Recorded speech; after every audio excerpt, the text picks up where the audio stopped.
Es como él, me imagino que se cambió.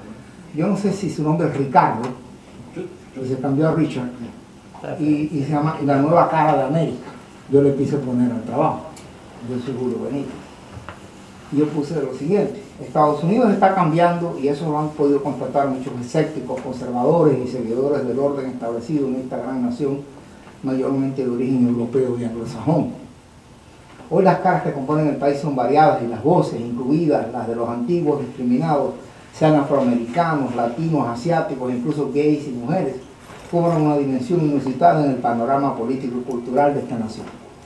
Richard Blanco, un poeta prácticamente desconocido entre muchos de nosotros, representa este fenómeno de la multiculturalidad en este mundo a donde las expresiones ya no se remiten solamente a la llamada cultura blanca y afrodescendiente.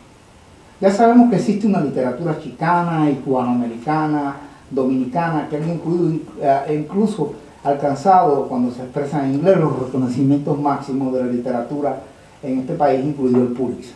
Sin contar a nosotros, ¿no? Pero bueno. En ese mundo tan cambiante, en el que se inserta también una expresión en español que sobrevive a los embates de la transculturación, una figura como la de Richard Blanco, un hombre que tiene 44 años, cubano, gay, anticonservador, no resulta para nada una excepción. No es extraño que el Boston Globe considere que su presentación en la inauguración presidencial sea el resultado de un nuevo rostro conformado por la coalición que permitió al presidente Obama ganar un segundo periodo. Según la revista Times, su libro de poesía Looking for the Golf Motel es evocación ponzoñosa de la familia. Y la razón parte de su posición curiosamente discrepante con la cara conocida del llamado exilio cubano. Descrito por él mismo como alguien que se fabricó en Cuba, nació en España y se convirtió a la poesía y se formó profesionalmente en los Estados Unidos, alcanza un clima porque es ingeniero, además civil, con obras importantes, para que lo sepan si no conocían. Alcanza un clima de rebeldía contra los valores tradicionales de muchos inmigrantes provenientes de aquel país, de Cuba.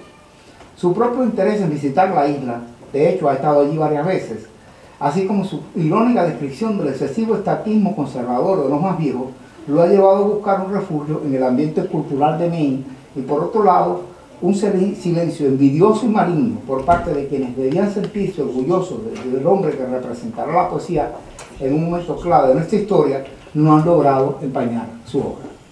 El trabajo de hay una publicación que dice muy claro: no esperes a tu papá cubano, el papá cubano típico conservador, cuando te enfrentas a Richard Blanco.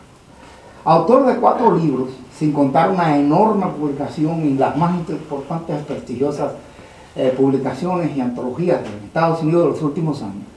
Aparte de que ya dije, se gana la vida como un ingeniero civil de calidad. Representante de la poesía patrocinada por las universidades, tomó clases de poesía creativa, a partir de ahí empieza a publicar. Ha encontrado en el ojo crítico la explicación del porqué de su selección. Agarrado por sorpresa, pensé que se trataba de alguien solo escogido por la conveniencia política de la situación. Sin embargo, la posibilidad de leer algunos de sus poemas me ha convencido que los mismos se insertan en lo mejor de la contemporaneidad, así como las raíces hispanas y cubanas de donde procede.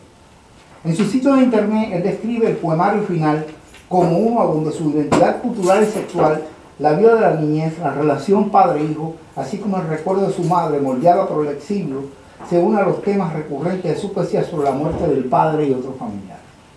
El poema que da título a Looking for the Golf Motel es muy intenso al captar la imagen de la memoria y la nostalgia. Los momentos de esos emigrantes de vacaciones con poco dinero, muchos panes cubanos, puerco asado y una cafetera expreso a falta de dinero para comer en restaurantes gráficos y en cierto modo con un moledor.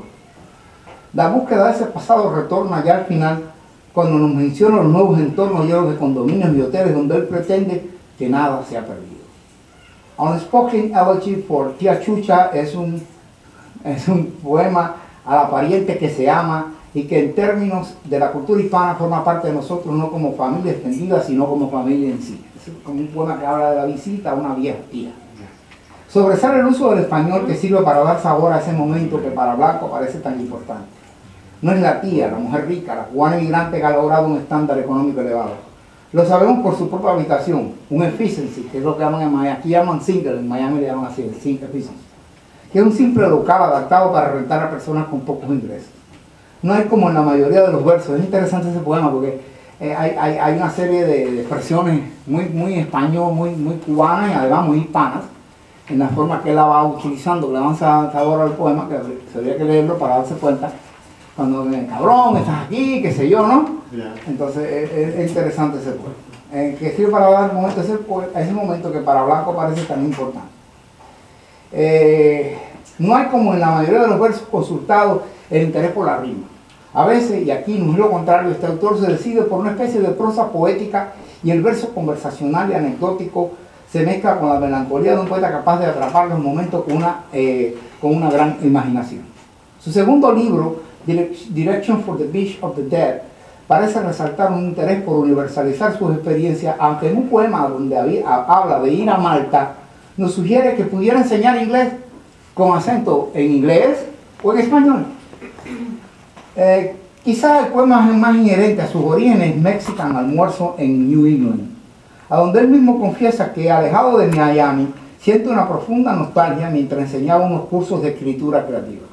Encontró en Hartford, Connecticut, una familia mexicana que lo recibió como un hijo, y de ahí nace ese poema, a donde no se limita a lo cubano, sino que el español tematiza el mismo, nos recuerda a la región angelina donde tanto hermano azteca se ha asentado. Ejemplo de lo anterior lo podemos ver en el contraste cultural y en vocablos por nosotros conocidos, como hay tortilla, salsa, qué sé yo, ¿no? Que es como una mujer que le está explicando a los clientes de un lugar americano qué cosa era salsa, que una tortilla, que un taco, qué sé yo. Es decir, pudiera pensar que lo ha escrito un mexicano, pero bueno. Pero que probablemente le produjeron a un hombre crecido en Miami un cierto encantamiento.